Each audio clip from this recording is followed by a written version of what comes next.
हाय viewers, कल लोकसभा में एक बहुत ही इंपॉर्टेंट डेवलपमेंट हुई है। वुमेन्स रिजर्वेशन से जुड़ा एक मेजर बिल पास नहीं हो पाया है। ये काफ़ी एक सिग्निफिकेंट न्यूज़ है क्योंकि पिछले कई सालों में ये पहली बार हुआ है कि गवर्नमेंट का इतना बड़ा कॉन्स्टिट्यूशनल अमेंडमेंट फेल हुआ है।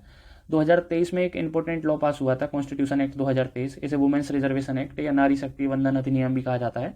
इस लॉ के अकॉर्डिंग पार्लियामेंट और विधानसभा में 33% सीट्स वुमेन्स के लिए रिजर्व होनी चाहिए, लेकिन एक छोटी सी कंडीशन थी। ये तभी इंप्लीमेंट हो पाएगा जब नए सेंसस और डिलिमिटेशन कंप्लीट हो जाएंगे।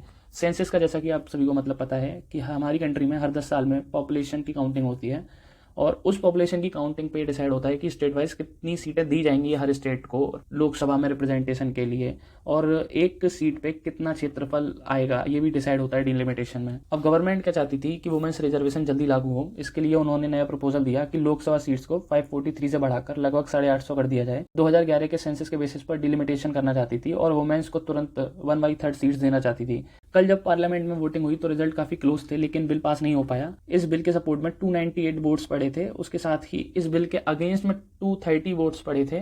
तो टोटल जो वोटिंग हुई थी 528 की हुई थी। अब कॉन्स्टिट्यूशन में अमेंडमेंट करने के लिए आपको 1/3 की मेजोरिटी जरूरी होती है, लेकिन यहाँ पर जो टोटल वोट मिले थे वो थे 298, इसीलिए ये बिल फेल हो गया। गवर्नमेंट का कहना है कि ये स्टेप वुमेन एम्पावरमेंट को फास्ट ट्रैक करेगा और सीट्स बढ़ाने से किसी एग्जिस्टिंग एमपी को कोई लॉस नहीं होगा।